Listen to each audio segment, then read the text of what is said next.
So now that we set up our lighting source, the next step is that basically seeing what it's looked like so far in our rendering. So I'm going to click on the render, and as you can see, the render is basically completely black.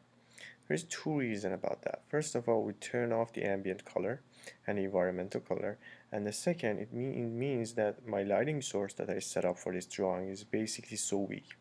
So what I have to do is that I have to zoom out to find my lighting source, select the lighting source, and it says the intensity factor of 1. Let's change that one to 150, and then let's zoom to my drawing set again. Let's do the rendering one more time. And as you can see now that I can see my basically object quite clearly, I can see the shadow which is on, and the background color is black, and the background image is also black. So let's change the background color.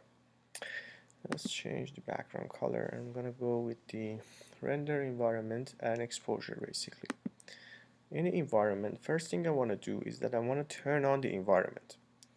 And what I want you to know is that basically this process that I'm doing right now is come of the trial and error type of things, and it really depends on the project that you're working. You want to set different things up and then change it and see how it's going to be working. So for example, I turn this on, I go back to the render, I can click here to do the render, or I can just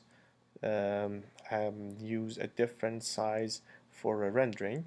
So for example, right now I use the HD TV, and it's going to be 1280 times 7020 pixel.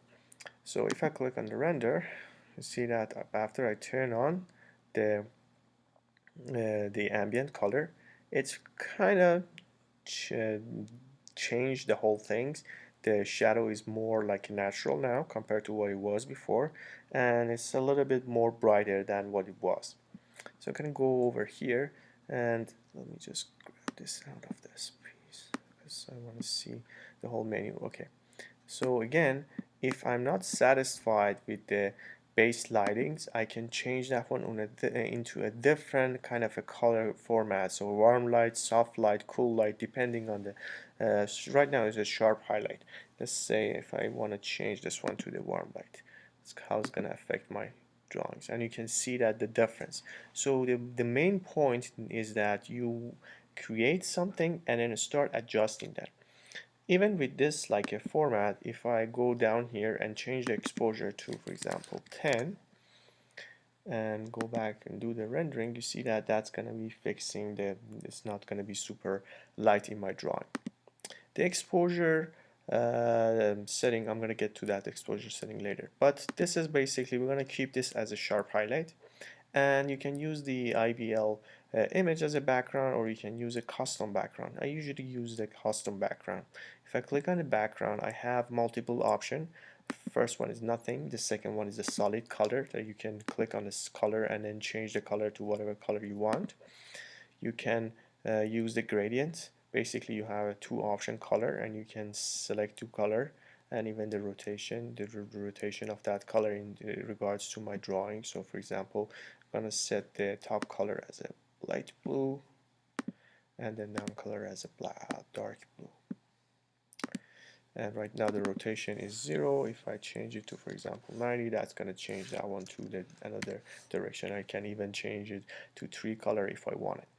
And then the last one is basically adding an image. I can just basically click selecting an image and place it in my background. This is usually become helpful when you are working with the real geometry and you know exactly the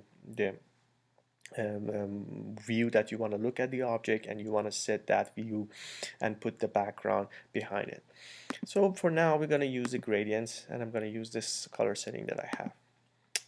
So as I click, you see that the background turned to that color that I have.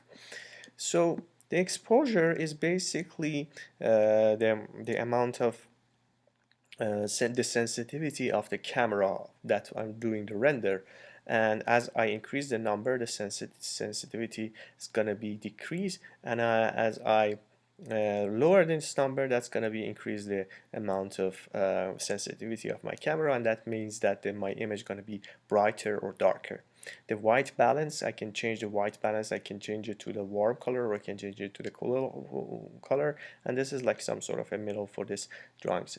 So if I click on the render, you see that after I change that, basically changing my background, the ambient color to that gradient, and I still can see the shadow in my drawings. Some places it's like a softer. If you can look at this piece that subtract from the main object, you see that it's going to be a little bit like a sharp edge. So after adjusting these settings, right now I put it as a 10.5, which is look like there's a right setting for this drawing. uh, I think that we are good with the rendering setting.